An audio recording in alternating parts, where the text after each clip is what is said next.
everybody? It is Tony George along with my good buddy Griffin Murphy coming to you from Chicago and Kansas City. We're in the Midwest. It is fall season. It is football, hot and heavy, right smack dab in the middle of all of it. The college football rankings were out last night. The top 12 for the playoffs, no surprises. Everybody bitching and moaning and crying because Alabama and Notre Dame wasn't in there. Oh my God, what a travesty.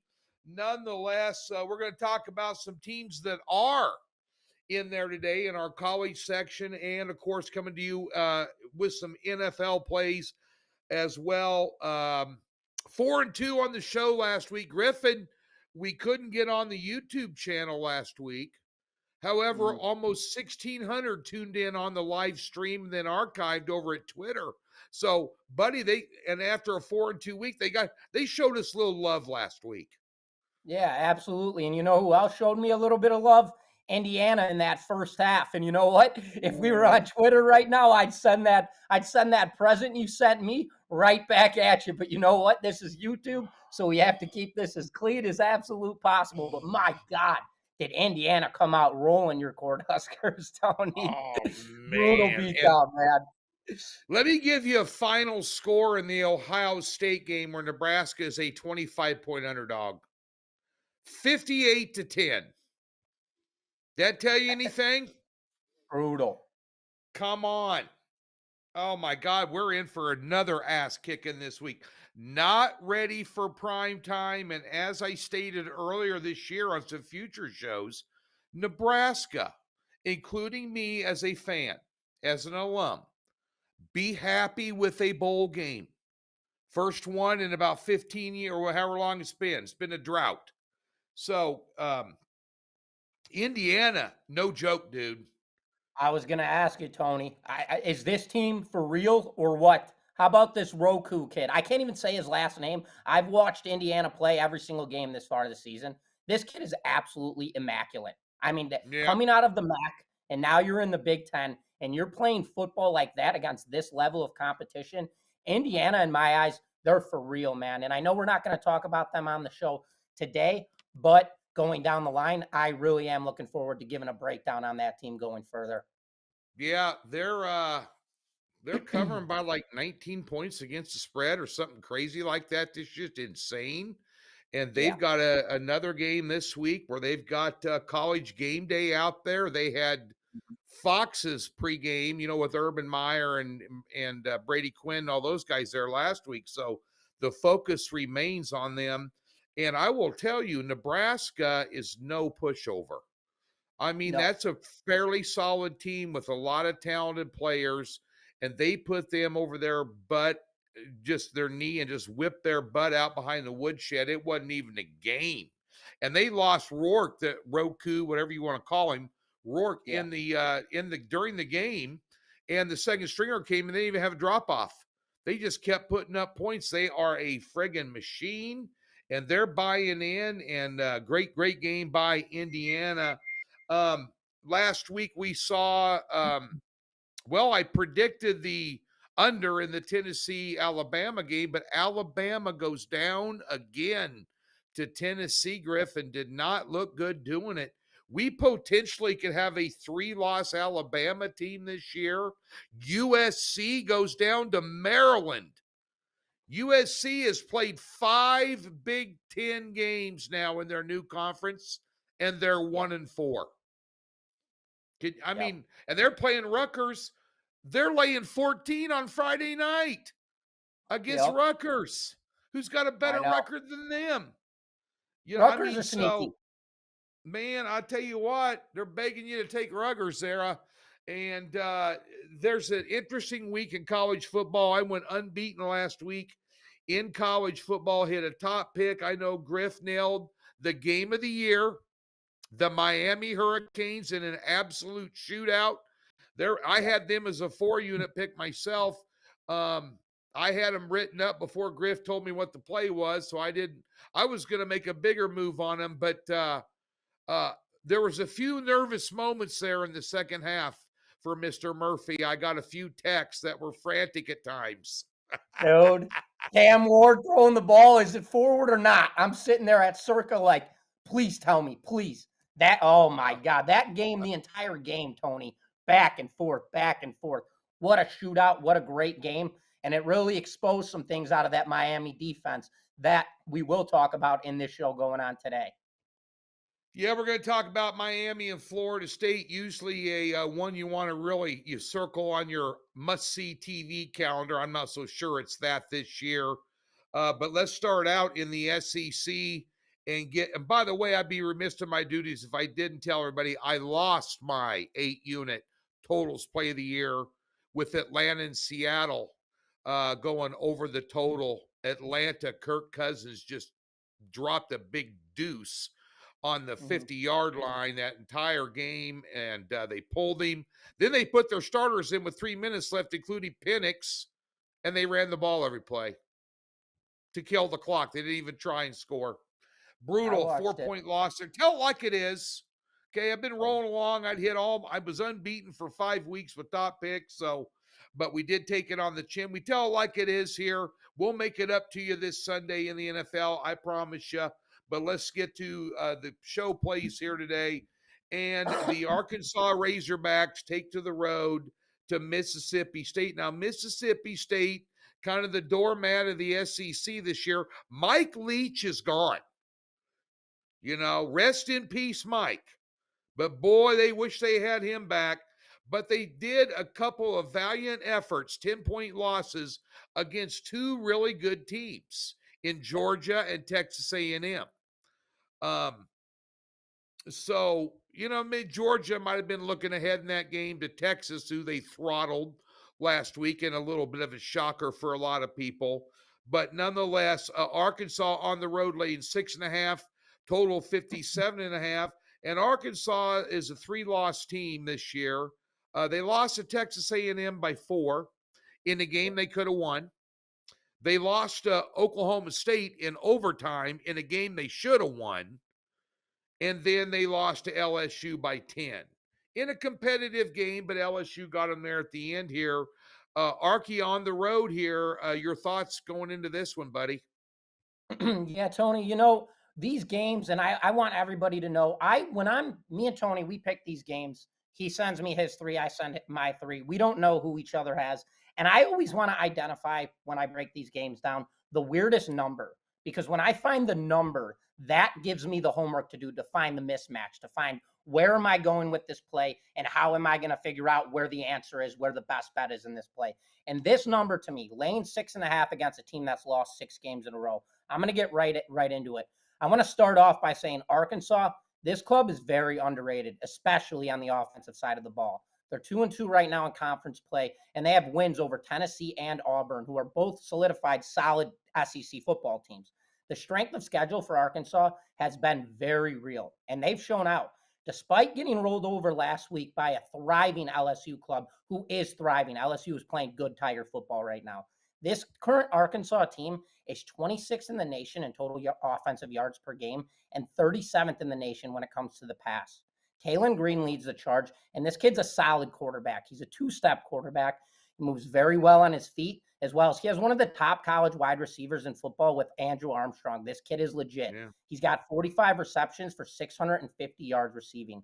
The rush game for Arkansas is dominant. This is where this team thrives. But both Jackson and Hill, they're questionable in this game. So this will be throwing the public a massive loop, and that's kind of where this lane 6.5 comes into play. So we're going to be looking at running back 3 in this matchup.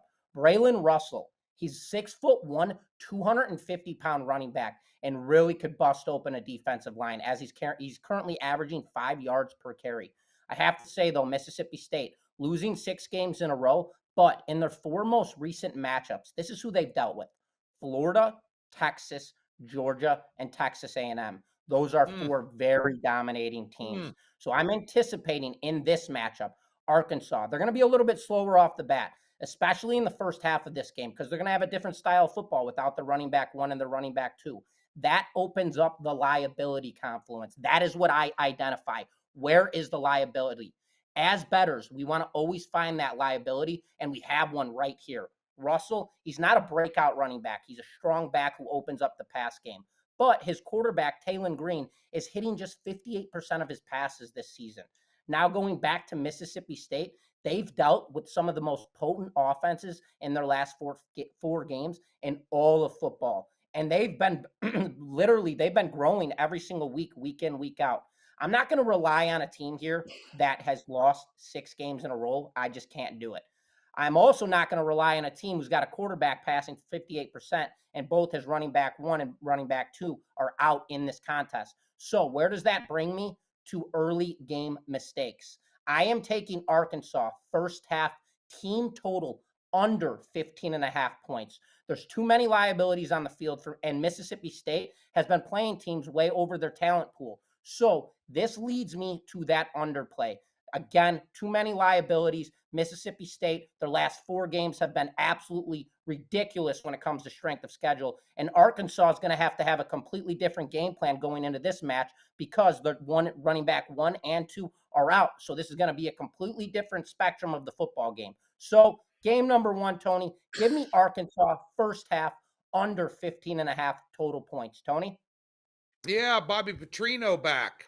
Offensive coordinator there for Arkansas. Ran out of town on a rail car after a motorcycle wreck with an intern and then tried to hide it when he was head coach.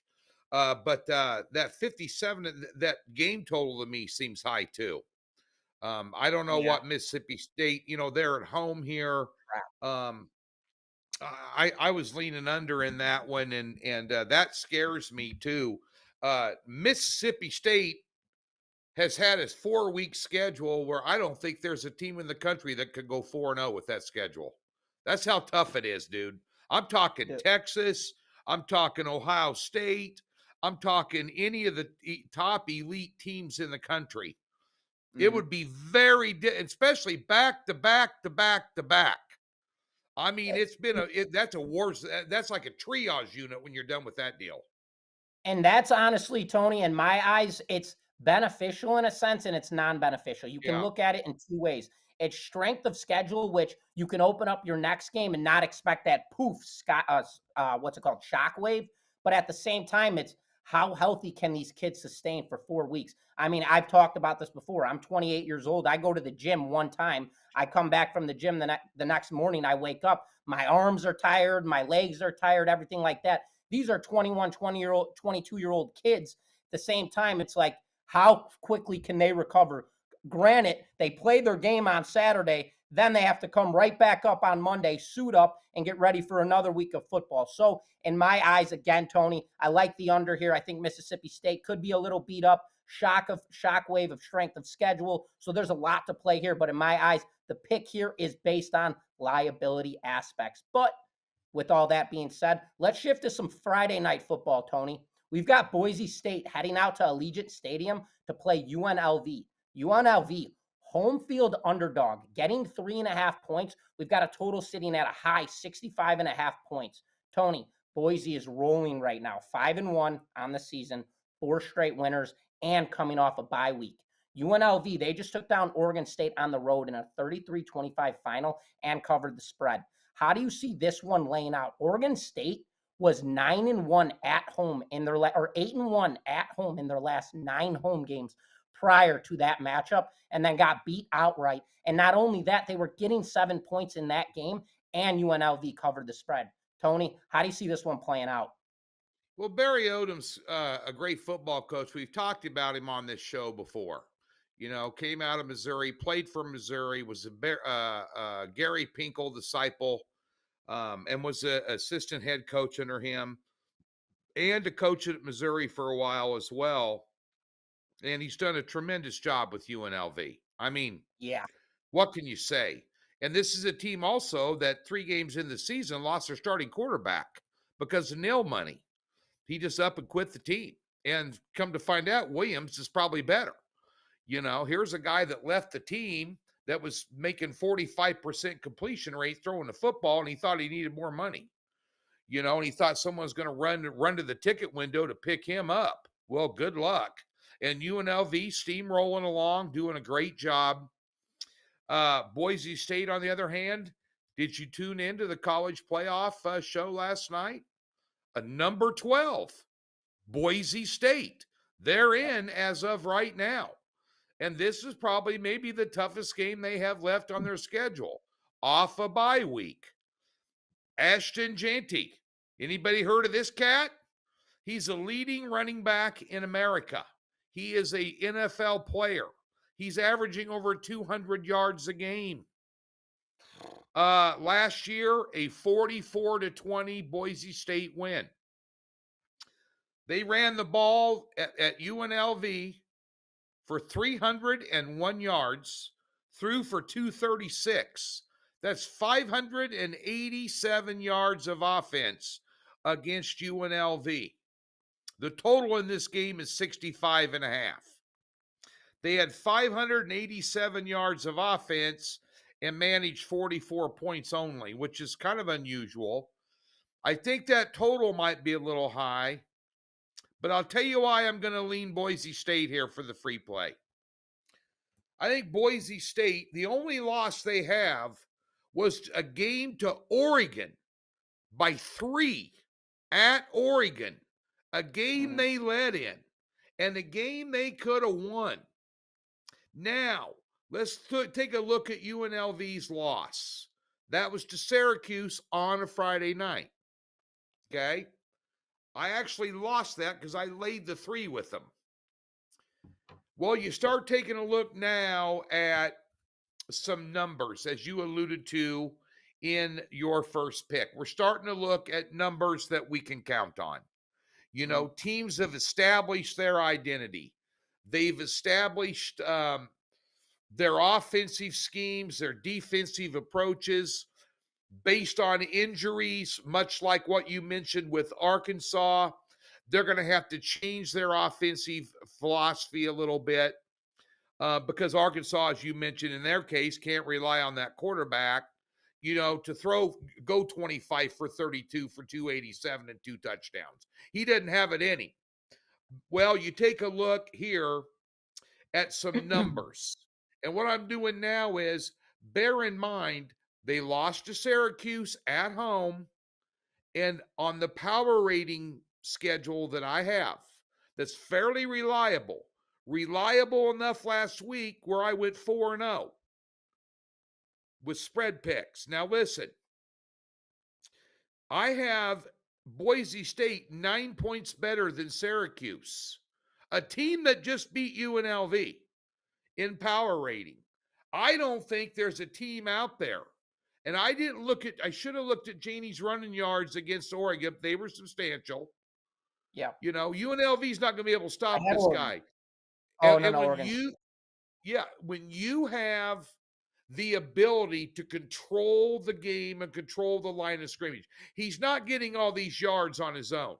They got a stout offensive line there, probably one of the better ones that UNLV has seen. When you get pushed around and beat up like that, that makes a big difference. Give me Boise State minus a 3.5. I like them. I think they prove a point here. I think UNLV's a very good football team. They're very well coached. I can't totally count on their quarterback. White's a good receiver, you know, when he can shake loose. I just think Boise at this point in time in the Mountain West, head to head, Boise State just has better athletes right now. They're deeper, and they have the best running back in the country. And he's going to he had 153 last year. I wouldn't be surprised to see him have that much at least on Friday night, especially off a bye week where they got everybody healthy. And you're catching UNLV off a win that surprised a lot of people. You know, it really did. So, and it was a good win, by the way. So we're going to switch gears. And before we do, Griff, again, last week, coming off his Game of the Year winner, you'll notice the free account above us here. DocSports.com gives you a free $60. If you've never been a member, comes with a profit guarantee, which is a credit back if you don't win. Okay. And we also offer no strings and no obligation. Go over to DocSports.com. You got NHL underway. We got college basketball around the corner. We got the NBA that tipped. Couple last night, Griff. We Yep. got the NBA that tipped. Back in action. Well, by the way, somebody call up the New York Knicks front office. Tell them they had a game last night. You guys had a game last night. Okay. We got to see Bronny James with Daddy LeBron. Now That his was kind of cool. but now his basketball career is over. So in the NBA, but get him down to the G League immediately now that we've made the television appearance.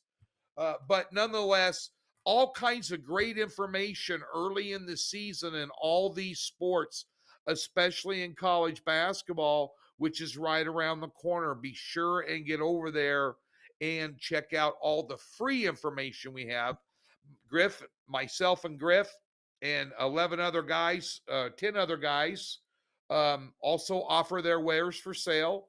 There's a consensus service and a prop service and a couple others there. They're like text-based type deals you can check out as well, keeping up with the times. DocSports.com, that's where you need to be. Now, Florida State. Speaking of brutal schedules, we talked about Mississippi State. Yep. Florida State, okay, let's just get it out in the open. They suck. They're no good this year.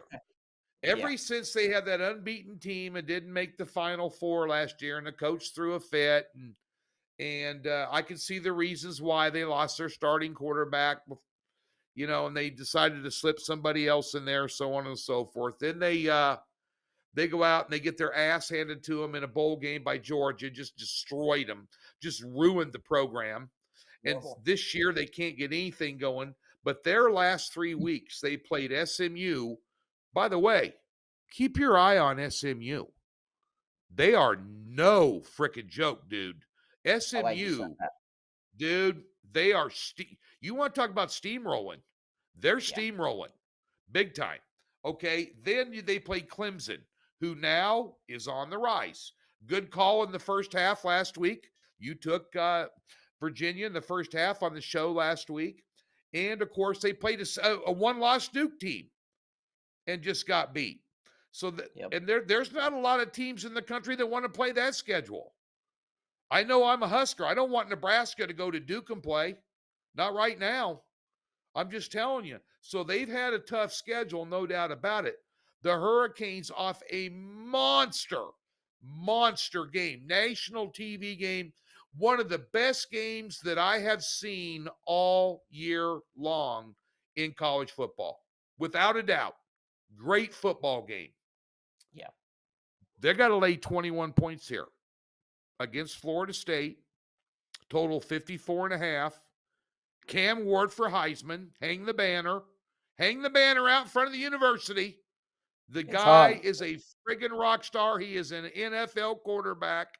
No doubt about it. Your thoughts on this one, Griff? Tony, this was another one for me. And again, that lane 21 points. It's a lot of points. And the total is very weird for me. Have to open up 7-0 on the season. Yes, Miami has been perfect. But who have they really played? Absolutely nobody. They opened up the season against a rusty Florida club and absolutely rolled over them. Then their toughest battle came against Louisville last week, and that was an absolute shootout. And a lot of things were exposed in that matchup. And instead of talking about how dominant this Miami-Florida offense is, I want to talk about how dominant this defense is. Or I'm sorry, how brutal this defense is. We can talk about the Heisman candidate with Cam Ward, his dominant force of running back, his dominant force of running game. But let's talk about how brutal this defense is. In their last 3 matchups, Virginia Tech scored 34 points against them. Cal scored 38 points against them.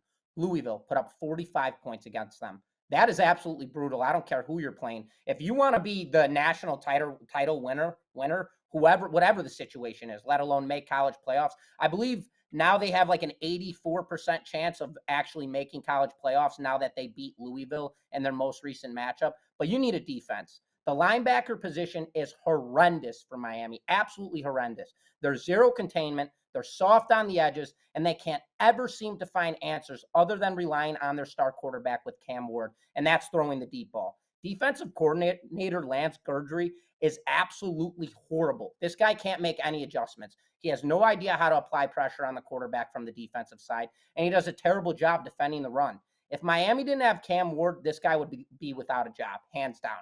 Because this is an in-state matchup, Miami is going to try to run the scoreboard up against a brutal FSU club. I mean, that's known. In-state matchups, I mean, you want to stick it to them. You want to drive them. I also believe, though, they're going to come out explosive at this game, especially being at home, and they're going to do it early.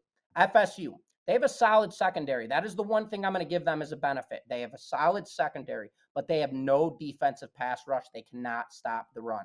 When you're playing an offense as dominant as Miami, you need all the tools to contain this offense. FSU, they just simply don't have it. Like I said, 21 points, that's a lot of points.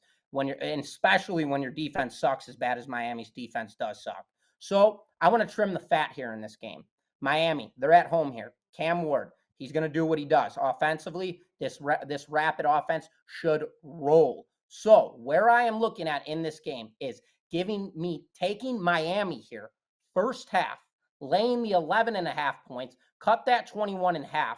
I like this team winning the first half of this game by at least 2 touchdowns going into the second half, especially considering the fact that FSU is going to have Brock Glenn starting at the quarterback spot, and he's going to take the majority of the snaps in this game. He's coming off a game where he threw 19 passes, completed 9 of them. He had 0 touchdowns and 2 picks in his most recent outing against Duke. This team has absolutely 0 options on the offensive side. Their starting quarterback's already out. He's brutal to begin with. And then you've got Brock Glenn. Brock Glenn was the guy who played in that matchup against Georgia last season when they got absolutely annihilated. So I just don't see any answers in this game for this FSU club. I see Miami coming out hot, in-state rivalry, at home at Hard Rock. I believe Cam Ward's going to come on with, a chip on his shoulder. Let's go blow these bastards out. So give me Miami here. First half, lay the 11.5 points. That's my free play here, Tony. You take a look at Miami, an unbeaten team, and you think about the nation's elite. Let's talk about just real quick. Sure. Is Miami really elite? With that defense, you got to play Georgia, Texas, Tennessee, Ohio State, Oregon, just to name a few. Right. Indiana. Throw Indiana in there. Mm-hmm. There's only, and I'm just saying this out loud for everybody. There's only so many games you can continue to win in shootouts before a bad defense comes up and bites you in the ass. And that's going to happen to Miami at some point in time because Cam Ward can't be Superman every single night. Sooner or later, when he has a bad game and throws 3 or 4 picks and that defense is giving it up, mark my words, Griff, that's how Miami's going to get beat. Tony, I mean, you took the words right out of my mouth. I couldn't agree with you anymore. When you got to deal with teams like Bama, like Georgia, I mean, these explosive offenses, I mean, we've already seen they've been tested, but they haven't been battle tested. I mean, we're talking about their toughest matchups being against Louisville and Florida, and Florida was the season opener. There's really been no competition. So when they get that opportunity, that shot, I think it's going to be very, very heavily exposed of how bad this defense actually is. But with that being said, let's shift on gears into the NFL, Tony, because we have an interesting one here. We've got Green Bay heading into Jacksonville to play the Jags. The current line sitting at Green Bay laying 4 points. We've got a total sitting at 49.5. This will be Jacksonville. I mean, Jacksonville's got to be completely gassed going into this game. They just played back-to-back games in London, although they left happy. They just rolled over New England to finish that off. Lawrence looked good in the pocket. Ingram is back and healthy at that tight end spot. And as brutal as a New England club is, Jacksonville really needed that big win to get out of this rut. Now, with that being said, Tony, does this change anything for Jacksonville going forward in your eyes? Can they overcome a 2-5 start and put Green Bay on their heels with a point spread of +4 points? How do you see this one rolling out? Back when your dad was dating your mom and you were just a seed in the ball sack, there was a song out there by a band called Huey Lewis and the News, Hip to Be Square. Well, I'm going to be hip to be square because I'm going square and I'm taking Green Bay here. And I'll tell you why. Besides the obvious, Jacksonville sucks. Jacksonville is poorly coached. their pass defense is so bad that they make the Miami Hurricanes, who we just talked about in a crappy defense, look good. That's how bad Jacksonville's defense is. The fact that their defensive coordinator was not fired after Flacco lit him up for 375 yards and 3 TDs when he got off the couch when he was eating bonbons and flaming hot Cheetos and decided to go play in the game. I mean, this guy needs to be fired. Green Bay, we're talking about a team. And the other thing that Jacksonville likes to do, they love to turn the ball over. And Green Bay's defense is third in the NFL in takeaways. Let's go further. Let's do a dig. Let's do a deep dig. Green Bay's pass offense is currently 8th in the NFL. This is the worst pass defense in the NFL. Jordan Love getting better every week. It's not like he sucked before he had the injury, but he's getting better every week. They just beat a top 8 team last week in a really good football game. If you did get a chance, check out when that Green Bay Houston game is going to be on NFL Network and watch the replay. Really good football game between two really good teams that are really actually very well coached. Okay. Also, you got a defense that's giving up 27 points per game against an offense scoring 28 and getting better every week. And on top of that crap, you can't hardly stop the run. Josh Jacobs is going nuts. Yeah, give me Green Bay. Lay the 4.5. I'm going square. Don't even think about it. Just bet it. Let's go. I'm with you. Arizona Cardinals at Miami getting 4. Total 40. Tua is back. Supposedly. That seems to be the word. I don't know. They tried Huntley. That didn't work out. I got an idea. Let's stick in Boyle and let's suck worse. Okay? They did. They lost. So here's the deal. You got Arizona off in my mind, a surprising win against a good Chargers team with a good defense. Mm-hmm. You know, I was a little surprised at that game and that score. And I will tell you that I didn't watch that game because I refused to stream and buy Peacock and I refused to buy ESPN Plus, even though actually I have it, but I just was protesting because I don't like it when they stream exclusively and don't put it on television. It pisses me off because I'm an old school, you know. I still fart cobwebs. I mean, I'm an old school guy. Come on. But nonetheless, this game interests me. You've got a 2-4 team that is 1-5 against the spread, that is poorly coached, that had a broken offense even with Tua. Yeah. And now you're laying over to fall number 3 against Kyler Murray and Connor and Harrison. Your thoughts? Tony, I got to say, first off and foremost, Tua, I don't believe is going to play in this game. I think that's bait. I think that's early line trap bait. I don't see this guy starting by any means in this matchup. I don't either. And we say it every single week. This Arizona Cardinals team is so underrated. They are a very good football team in my eyes. Yes. Kyler Murray, quarterback. Connor, dynamic in the backfield. And Murray, he doesn't pick favorites. He's a quarterback that hits the open target. It doesn't matter. If you go through their receptions, you will see that every single one of their receiving wide receivers, every single one of those numbers lines up to a coordinates other than his guy McBride. He loves tossing to McBride. He always finds him on the corner. That's his guy. But he doesn't pick favorites.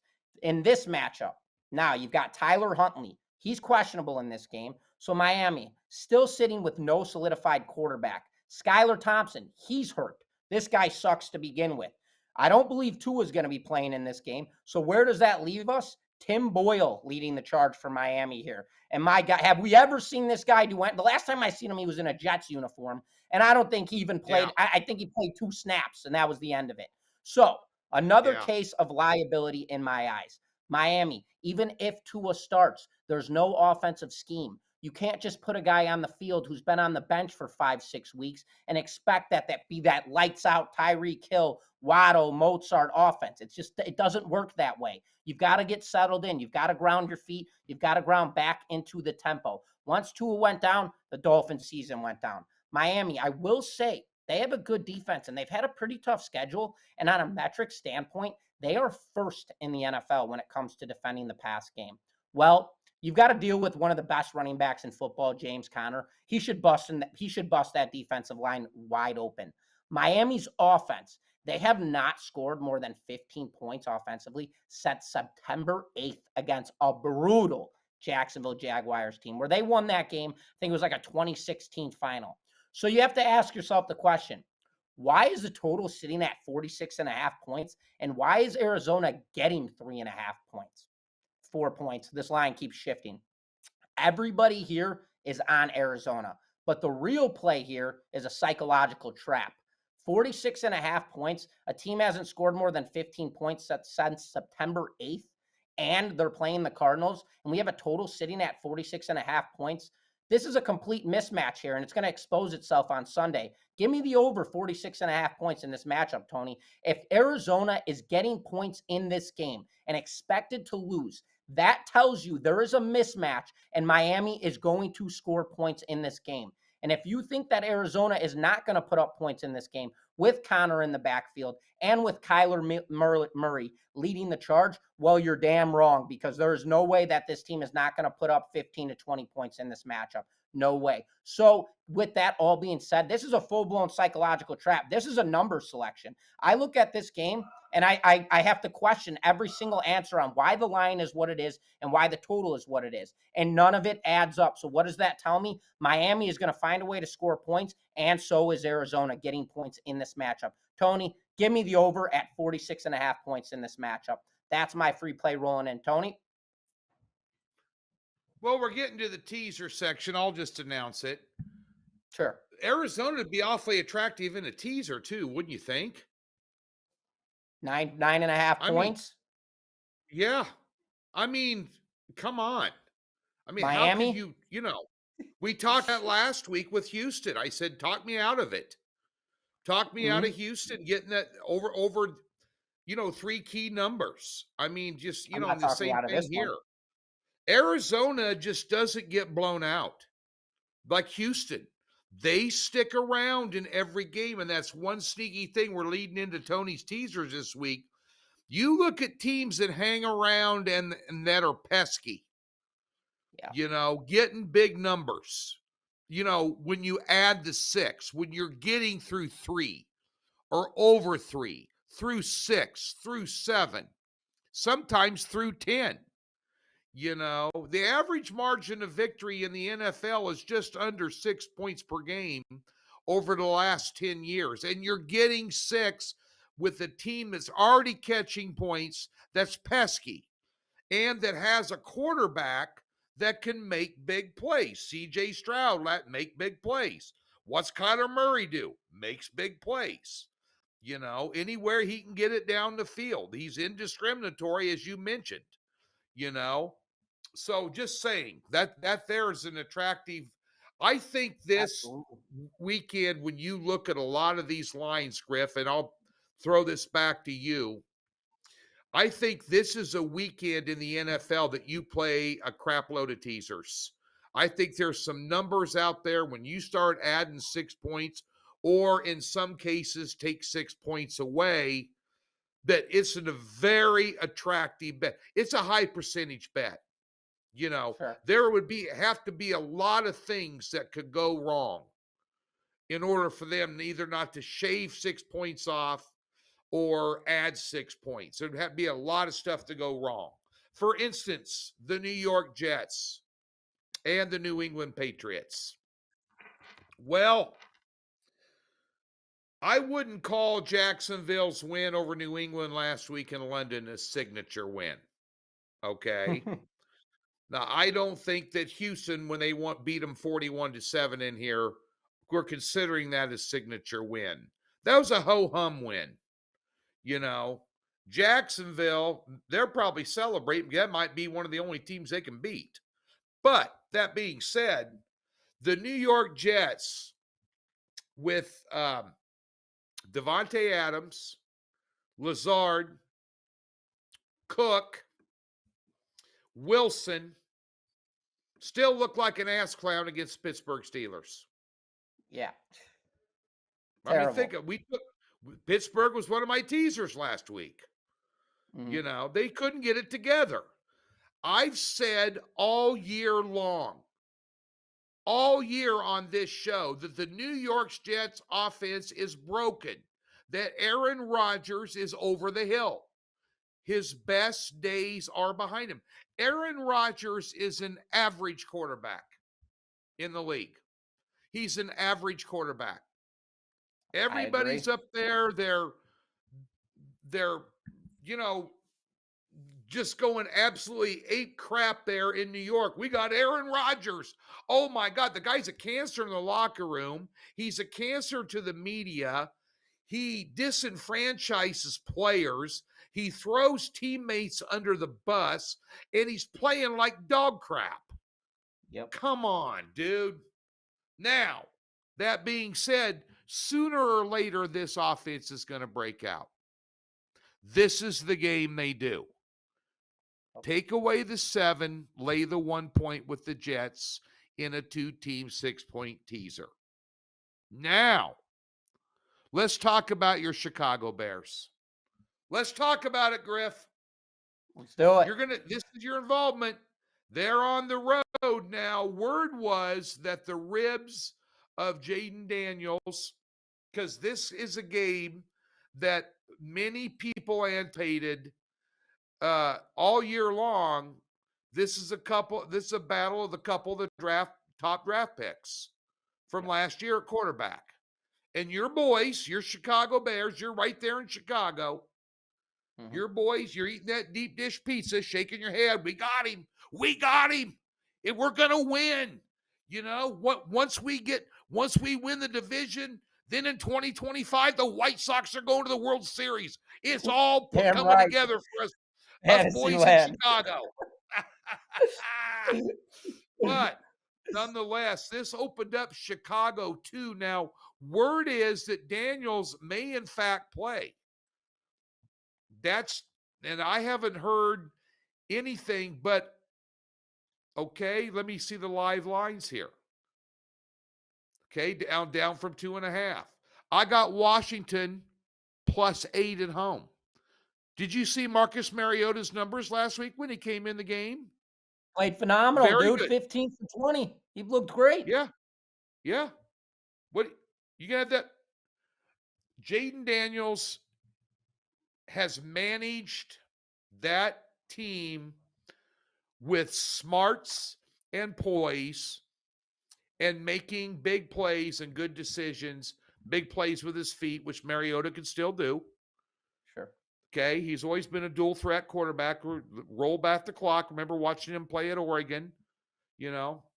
Anyway, long story short, I think that's too many. So I ask you this question legitimately. Yeah. If we knew 100% that Marcus Mariota was going to play, which we don't know 100%, I'm going to say 70%. But let's just say he's going to play. And you got the Washington Commanders, not the Redskins, the Commanders. And the straight up line in this game was Chicago -8 on the road. Would you lay it? Would I lay the 8 points with Chicago? Yeah. Absolutely not. Absolutely not. You need the Chicago Bears team to solidify themselves. Did everybody miss what Washington just did on the defensive side of the ball last week? They just they just blew out, I believe it was Carolina 40-7. I had a premium on that. 40-7, I want to say that final score was, and their defense is outstanding. Now, going back to this, I said this 2 weeks ago, or it was a week ago. It doesn't matter. The Bears, they have won 2 games in a row. But prior to those 2 wins, What the hell has anybody seen whatsoever impressive about this football team? They've looked terrible on the offensive side. They've had a solid defense, not elite, not top tier, but a very good defense. We'll put them right under the elite spectrum. Their offense has been crap all season long until Caleb Williams finally got his crap together. They beat two solid teams. No, I'm sorry. They beat the Panthers, and I have to go back. I don't even have it off the top of my head. They've got 2 wins in a row, 2 wins that were really not impressive whatsoever. You have a rookie quarterback. You have to understand the tempo of this game, the pace of this game. Yeah, he got 2 wins under his belt, but you do not ever go back in until you have seen a football team solidify themselves in victory formation against a legitimate team. The Chicago Bears have yet to play anybody legit and beat them.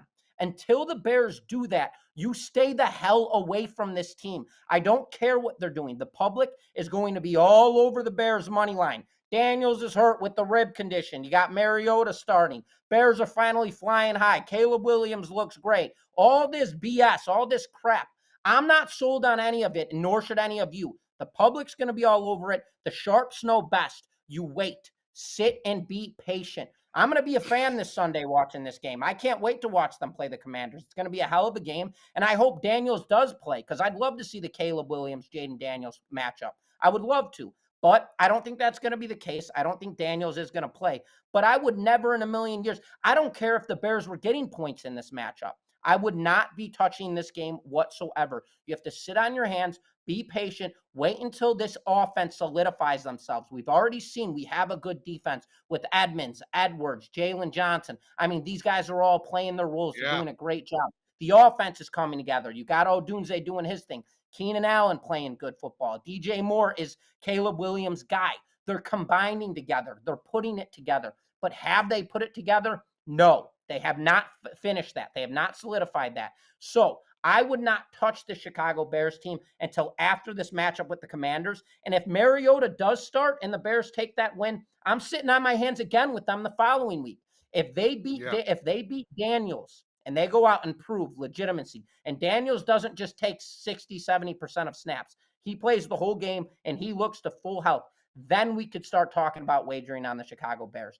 But until then, I am hands off with this team. I don't care how good they are playing. I don't care what the momentum is. I don't care what the public is saying about them. And I don't care what Caleb Williams is doing. I need to see 2 more games out of this team and 2 more victories out of this team before, Tony, I look to actually take this team in an actual legitimate against the spread matchup.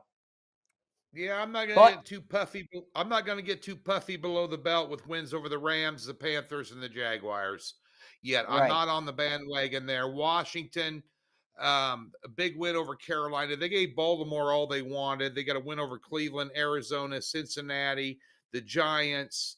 They opened up the season at Tampa Bay with a loss there. And, so, but I'll take 8 with Washington and stick them with the Jets -1 for your 2-team 6-point teaser this weekend. If I would have not lost a game of the year in the NFL last week, even though I swept in college and hit a 6-unit play on the Cincinnati Bearcats, I would have a game of the year this Saturday. But I'm not going to do that. I feel bad about a bad Sunday. We'd had a bunch of them. We were rolling in the NFL. We were also rolling. We were coming into the weekend with props on a 16-5 run and banked 4 in a row there. And we lost a bunch of props last. It just wasn't my week in the NFL. So we're going to continue to roll in college and bang a 7-unit top play. And in the NFL, we're going to have a 4-play card. I'll have a small 5-unit top play there. And we may take a look at the Monday night or maybe not. So that being said, let's go ahead and ask Griff what he's got going on. But real quickly, I just want to make an announcement. Bernard Hopkins, baby. That's right. The Dude, only I can't. Tony, we were texting each other about this. How do you let Xavier Worthy, how do you let him go 32nd when the guy runs a 4.1? That alone, I would have taken him over Odunze. Call me crazy. I don't give a shit. Yeah. Anybody who's running a 4.140 and has done what they have done in their college career and now what they're doing in the NFL, I would have taken him all day long.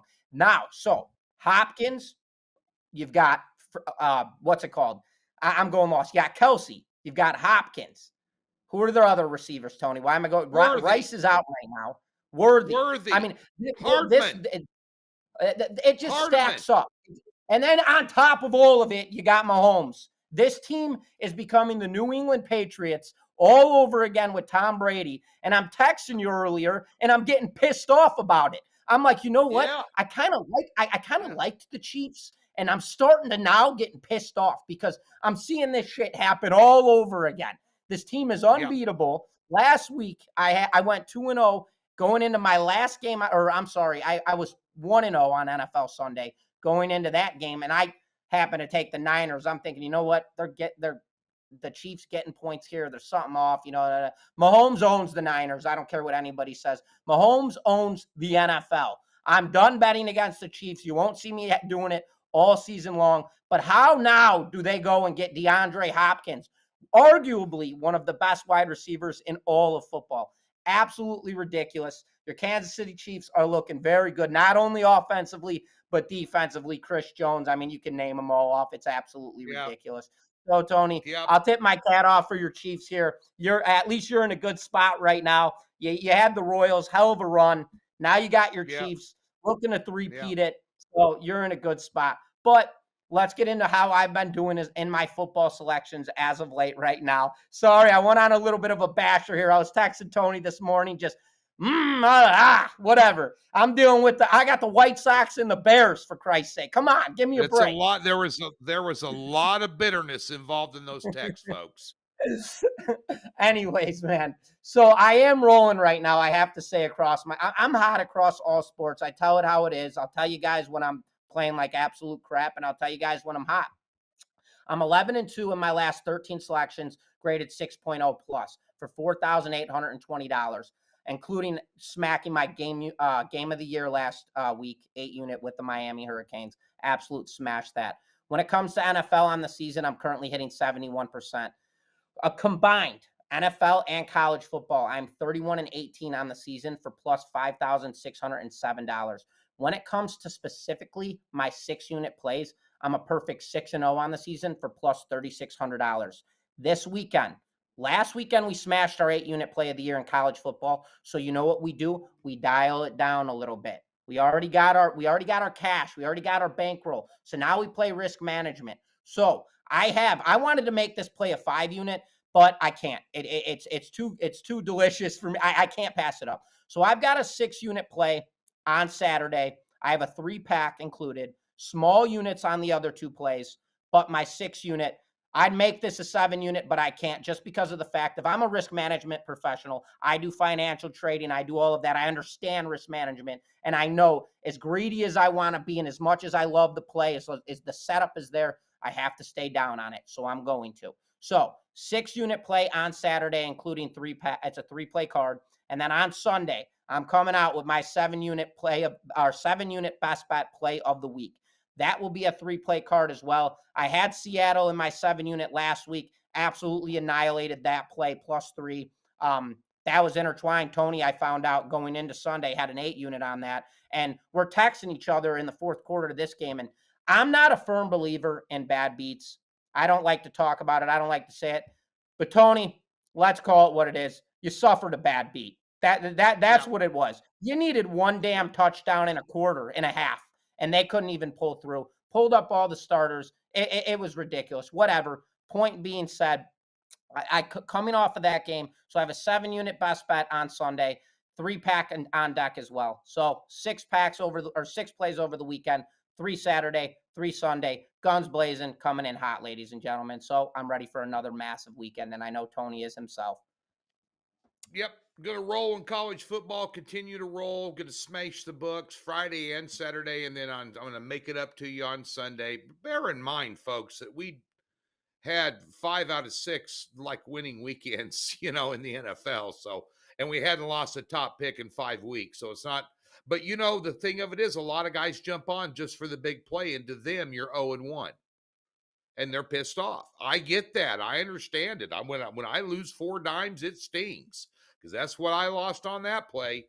Trust me, Griff Murphy heard about it on Sunday from me personally. Yeah, if But I showed my text messages, we'd probably be banned on YouTube right now. yeah, we would.